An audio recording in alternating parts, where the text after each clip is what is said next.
Poursuivant sa visite officielle en Turquie, le Premier ministre Fatih Birol a rencontré le 29 novembre le président turc Recep Tayyip Erdogan.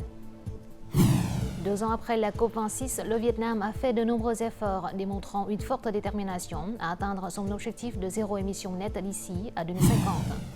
Visitons en fin d'édition l'usine ferroviaire de Salem, un patrimoine industriel important de Hanoï qui s'est transformé en complexe culturel et artistique.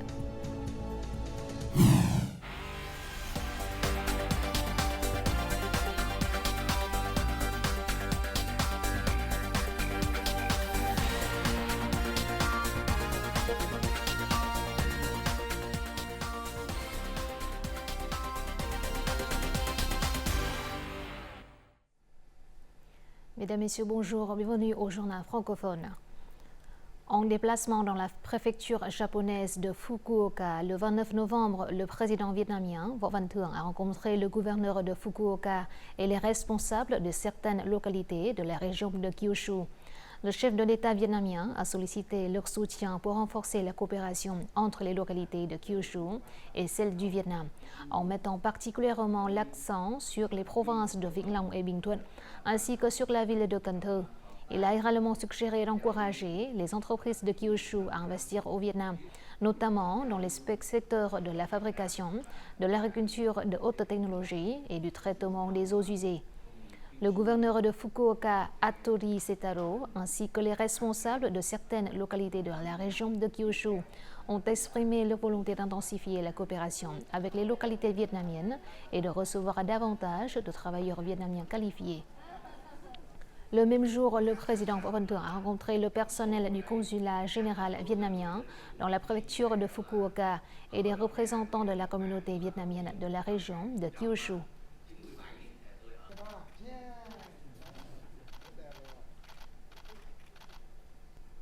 Ce jeudi 30 novembre, le président vietnamien Võ Văn Thưởng a quitté Fukuoka, clôturant ainsi sa visite officielle au Japon.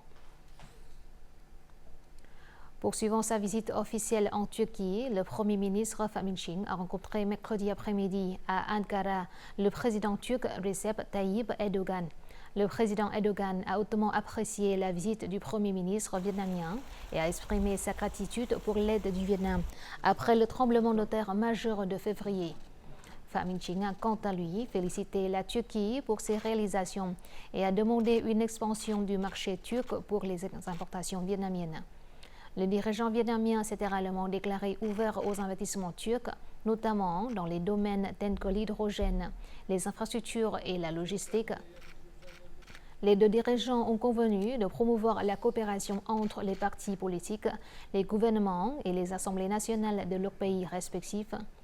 En ce qui concerne les questions régionales et internationales d'intérêt commun, Fatih Birol a annoncé que le Vietnam verserait une contribution de $500 000 à l'Office de secours et de travaux des Nations Unies pour les réfugiés de Palestine dans le Proche-Orient. Cette aide vise à soutenir les habitants de la bande de Gaza.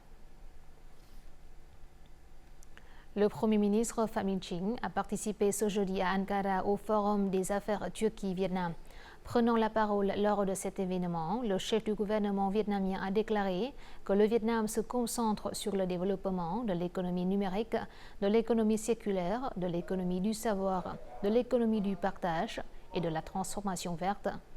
Le pays considère les sciences, les technologies et l'innovation comme les nouveaux moteurs du développement. Il a littéralement affirmé que le Vietnam favoriserait l'implantation des entreprises turques, en particulier les entreprises technologiques. Fatih Birol a donc demandé à la Turquie de reconnaître le statut d'économie de marché du Vietnam et de lancer des négociations pour un accord de libre-échange. Ce jeudi également, le Premier ministre a eu des rencontres avec le ministre turc de Trésor et des Finances, le ministre turc de l'Industrie et de la Technologie et les chefs de certains groupes turcs.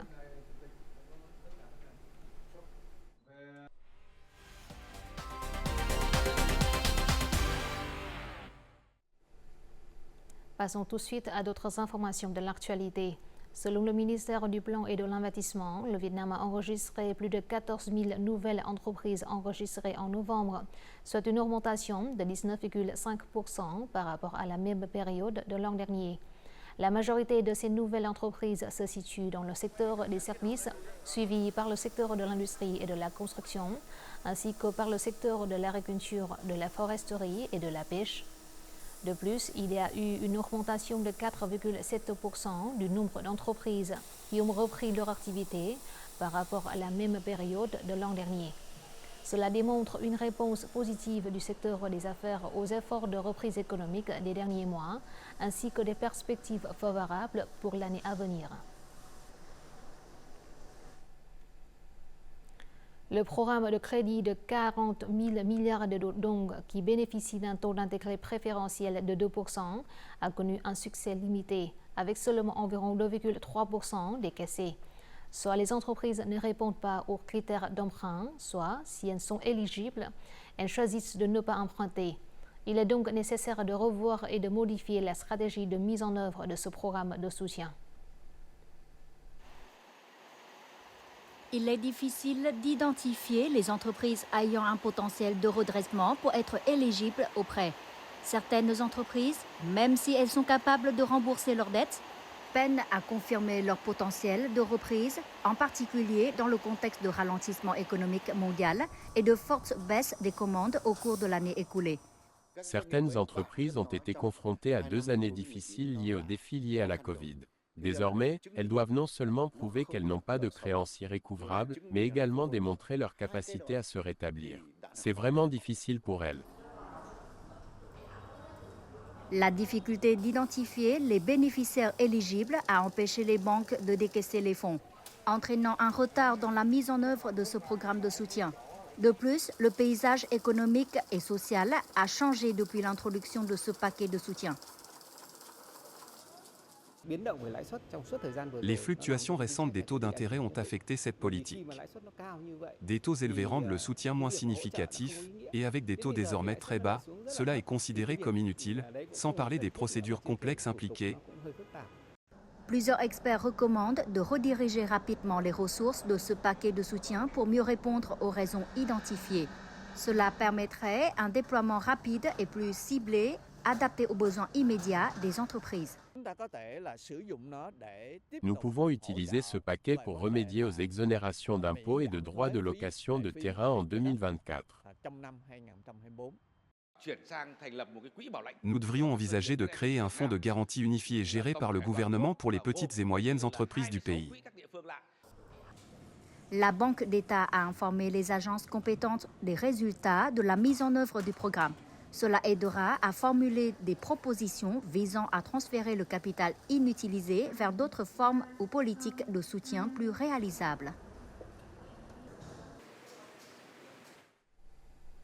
Selon le ministère du Travail, des Invalides de guerre et des Affaires sociales, le marché du travail au Vietnam continue de montrer des signes positifs.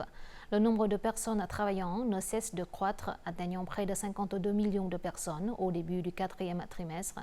Cela représente une augmentation de 87 000 personnes par rapport au 2e trimestre. Le revenu des travailleurs a également augmenté pour atteindre environ 6 à 8 millions de dong. Les secteurs qui ont vu une augmentation de l'emploi sont le commerce de détail, les transports, la réparation automobile, l'industrie de transformation et la fabrication. En revanche, les secteurs de la construction, de la santé et de l'immobilier ont signalé une diminution de la population active. La fin de l'année est souvent une période propice pour le marché du travail. Les entreprises ont multiplié leur recrutement car elles ont signé de nombreuses nouvelles commandes et avaient besoin d'augmenter leur production. Tout de suite, état de lieu dans le delta du Mekong. Voici un lot de fruits du dragon qui est prêt à être exporté vers le Japon. L'entreprise prévoit d'embaucher davantage de travailleurs pour accélérer la production et livrer rapidement les nouvelles commandes. Nous avons construit une nouvelle usine. Nous avons donc besoin de 200 à 300 travailleurs supplémentaires pour répondre à nos besoins de main-d'œuvre pour 2024. Ce changement positif du marché du travail est également le résultat des efforts déployés par les localités pour relier les besoins des entreprises et la main-d'œuvre locale, ce qui permet de répondre à la demande des deux côtés.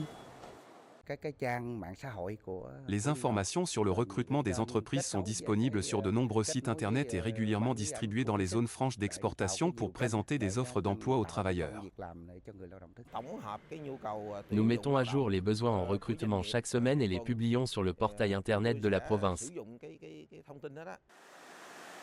Actuellement, le Vietnam compte encore près d'1 million de personnes en âge de travailler qui sont au chômage. L'expansion de la production des entreprises ainsi que le renforcement de la connexion entre les entreprises et les travailleurs devraient réduire le taux de chômage du pays. Notre journal continue avec les taux de change et l'indice de la bourse du Vietnam.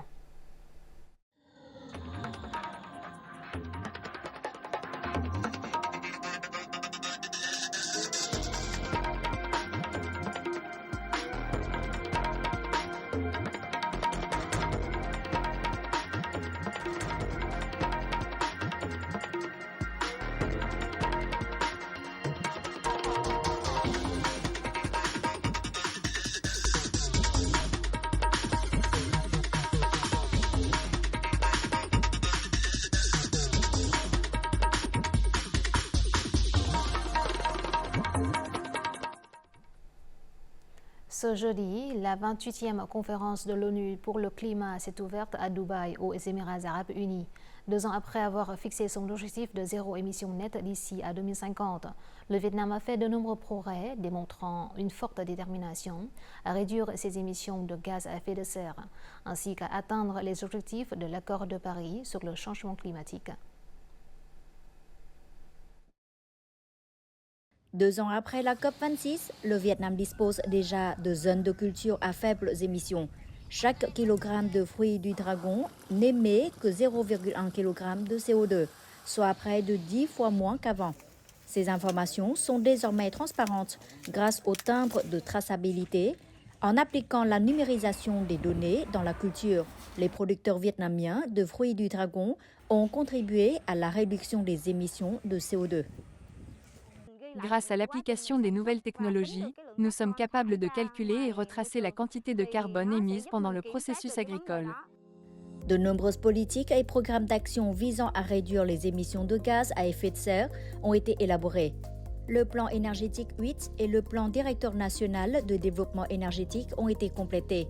Les revenus des crédits carbone issus de projets de protection de forêts ont commencé à être versés. Le plan de mobilisation des ressources financières dans le cadre du partenariat pour une transition énergétique juste a été achevé.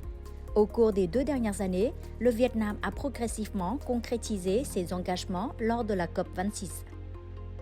Le Vietnam souhaite que les pays continuent à prendre des mesures fortes pour réduire les émissions de gaz à effet de serre et mener une transition énergétique de manière durable et équitable. Les pays développés doivent également respecter leurs engagements, notamment en fournissant un soutien financier et en matière de transfert de technologie.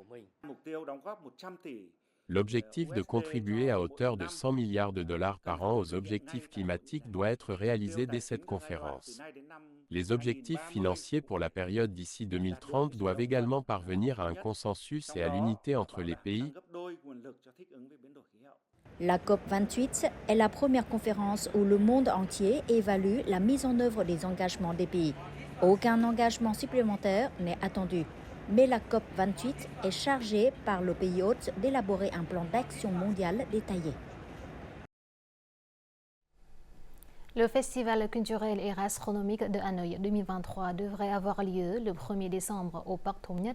L'événement de 3 jours vise à honorer, préserver et promouvoir les valeurs culturelles et culinaires traditionnelles de la capitale, tout en développant et en exploitant efficacement la marque de la culture, de la gastronomie et du tourisme de Hanoï et en intensifiant les opportunités de coopération commerciale dans la localité.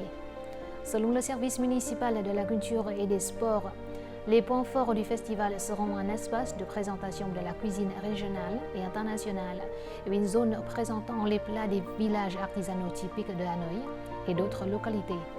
En outre, les festivaliers auront l'occasion de participer à des jeux folkloriques, à des échanges culturels, artistiques et gastronomiques et à des séminaires sur le développement des ressources humaines pour faciliter l'industrie alimentaire.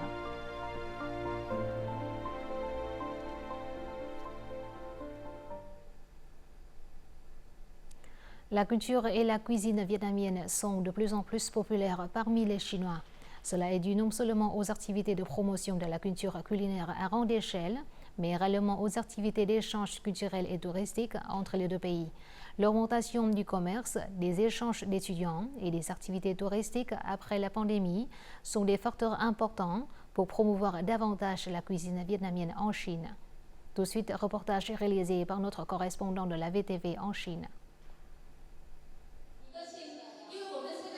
Le Vietnam fait partie des destinations les plus populaires auprès des voyageurs chinois. Beaucoup d'entre eux se familiarisent de plus en plus avec les caractéristiques culturelles du Vietnam, notamment lao dai, l'artisanat, le café et les spécialités régionales. La cuisine et la culture vietnamienne conquièrent facilement le cœur des Chinois en raison de nombreuses similitudes entre les deux pays. Dans le quartier central des affaires de Pékin, on trouve de nombreux restaurants de feu vietnamiens. De nombreux nouveaux restaurants vietnamiens ont ouvert et les Chinois aiment beaucoup le feu vietnamien. De nombreuses spécialités vietnamiennes telles que le pho, les rouleaux de printemps et le bún chả sont introduits auprès de la population lors d'événements culturels culinaires. Ce complexe a organisé une journée culinaire vietnamienne en raison de l'intérêt croissant des Chinois pour les plats vietnamiens. En outre, de plus en plus de chaînes de restaurants et de marques de café vietnamiennes ouvrent également leurs portes à Pékin et à d'autres grandes villes chinoises. Ces dernières années, les Chinois ont beaucoup voyagé et connaissent donc aussi beaucoup le Vietnam. Il existe désormais de nombreuses applications mobiles qui permettent aux Chinois de découvrir la culture et la cuisine vietnamienne. Les Chinois s'intéressent de plus en plus à la culture vietnamienne à mesure qu'ils apprennent à préparer des plats vietnamiens. Les ingrédients et épices vietnamiens étant vendus sur de nombreuses plateformes de commerce électronique chinoises, il est désormais plus facile pour les Chinois de cuisiner des plats vietnamiens à la maison. Fin octobre, Ho Chi Minh Ville a accueilli plus de 30 millions de visiteurs internationaux et nationaux.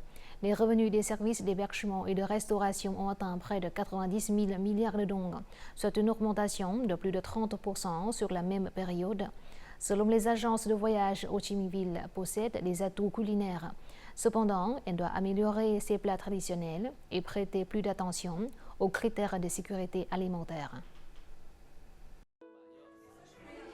Les 5 plats emblématiques de Ho Chi Minh Ville comme le riz tấm de Saigon, le bánh mì, la fondue à la sauce de poisson, les rouleaux de printemps et les nouilles frites croustillantes viennent d'être dans le top 121 des plats culinaires typiques du Vietnam. Jusqu'à présent, Ho Chi Minh Ville a développé des rues de restauration. Ce sont des conditions favorables pour que les agences de voyage puissent exploiter et développer des produits touristiques de Ho Chi Minh Ville. Nous devons planifier systématiquement les restaurants dans les quartiers adjacents pour être dignes d'être un centre culinaire international. Les visiteurs peuvent découvrir les plats, en particulier les plats typiques de Ho Chi Minh Ville. Ho Chi Minh Ville construit sa marque en tant que destination proposant une cuisine réputée. Par conséquent, l'industrie du tourisme se coordonne avec les départements concernés pour compléter un ensemble de critères permettant d'évaluer les restaurants de 1 à 5 étoiles comme les hôtels. L'ensemble de critères suivra de près les normes internationales et dans de nombreux restaurants de Ho Chi Minh Ville à figurer sur la liste Michelin, contribuant ainsi à attirer et à retenir les touristes dans la ville. Nous devons élaborer un manuel et un ensemble de critères pour évaluer la qualité des restaurants et mettre à jour les plats afin que les visiteurs puissent les trouver facilement. Parmi les nombreuses valeurs culturelles dont profite l'industrie du tourisme, les spécialités culinaires ont été choisies comme la solution la plus rapide pour devenir une marque nationale. En 2018, CNN a cité 15 plats à ne pas manquer en venant au Vietnam, dont le pho, les rouleaux de printemps, le bánh mì ou le bún chả. Cela montre que la cuisine vietnamienne attire non seulement les touristes nationaux mais aussi les étrangers.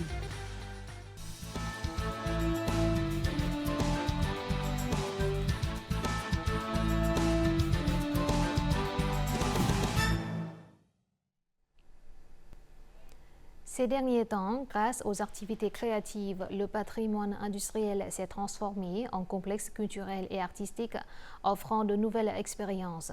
L'usine ferroviaire de Salem était autrefois une ancienne usine, mais elle est aujourd'hui devenue un patrimoine industriel important de l'industrie ferroviaire vietnamienne, avec une durée de vie de près de 120 ans. Ce projet a été relancé avec un nouveau look et de nouvelles fonctions.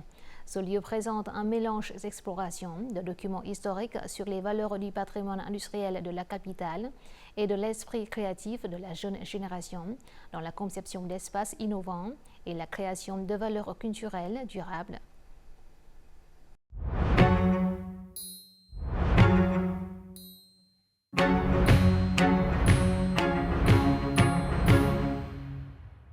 Pour la première fois, une locomotive pesant près de 100 tonnes est exposée au Festival du design créatif de Hanoï 2023.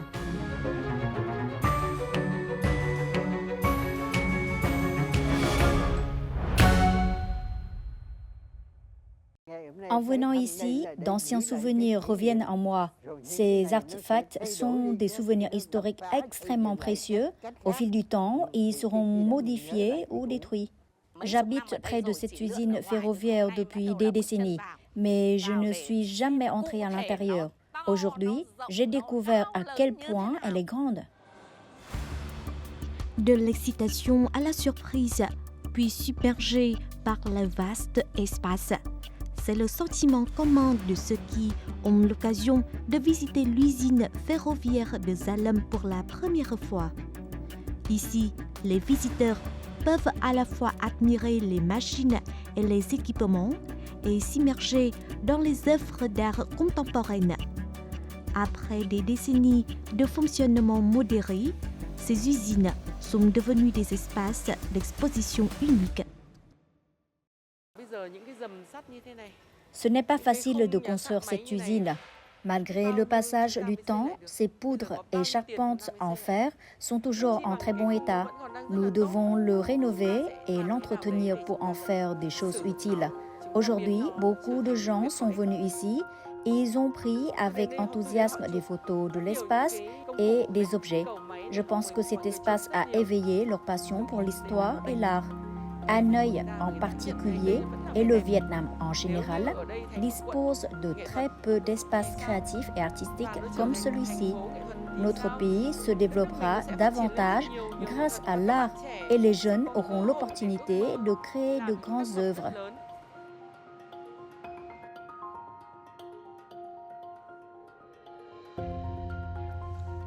Profitant de l'espace et des matières premières typiques de l'industrie ferroviaire, de jeunes créateurs, plasticiens et architectes ont créé un rural visuel qui satisfait tous les sens du spectateur.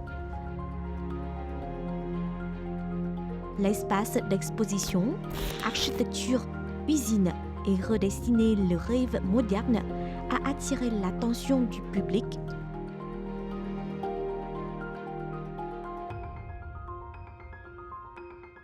Lorsque j'ai commencé à concevoir ce pavillon, j'ai également dû le diviser en différentes sections et différentes zones. Le premier lieu est destiné à la recherche et la théorisation archivistique. Vient ensuite la zone expérimentale pour l'art et l'installation. Les artistes travailleront avec des matériaux trouvés dans l'usine. Nous formons un site archéologique. Je veux que ces entités aient l'air d'avoir été creusées et trouvées par quelque chose que j'ai apporté, mais quelque chose qui est là depuis longtemps. La troisième zone sera construite et rénovée sur la base des idées apportées par la communauté. Le dernier espace présente les objets des étudiants sur le patrimoine industriel. C'est l'occasion pour les jeunes artistes de rapprocher leurs idées de la communauté. Préserver un patrimoine ne signifie pas que personne ne puisse y toucher pour maintenir le statu quo. Le patrimoine doit avoir une nouvelle vie. La zone Architecture and Art Space Hot Workshop est considérée comme le centre de l'exposition avec des objets d'une ancienne industrie. En outre, la disposition des éléments de design contemporain crée une image constatée et vivante des objets. Hot Workshop a été l'un des ateliers les plus stimulants pour nous lorsque nous avons accepté de concevoir cet espace. Lorsque je suis arrivée ici, cette pièce était recouverte d'une épaisse couche de poussière. De plus, les machines étaient disposées un peu au hasard. Mais personnellement, je vois la beauté de l'atelier à travers les systèmes structurels de poudre, de murs, de planchers, la lumière du soleil filtrant à travers les fentes du toit et les marquages du temps sur les surfaces des matériaux. Notre choix est de créer une structure. C'est comme un voyage qui nous amène à expérimenter l'atelier sous des perspectives très différentes.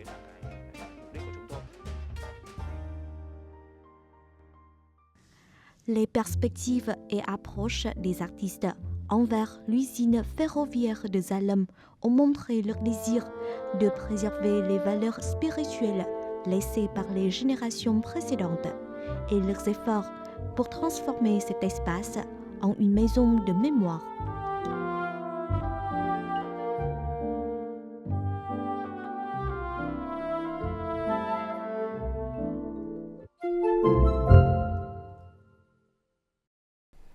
Avant de clôturer ce journal, découvrons tout de suite les prévisions météo.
C'est la fin de notre journal francophone. Merci de votre attention. Afin de regarder en ligne les émissions de la chaîne VTV4, veuillez consulter le site web apparu à l'écran. Vous pouvez aussi télécharger l'application VTV Go sur App Store ou Google Play. Au revoir et à la prochaine.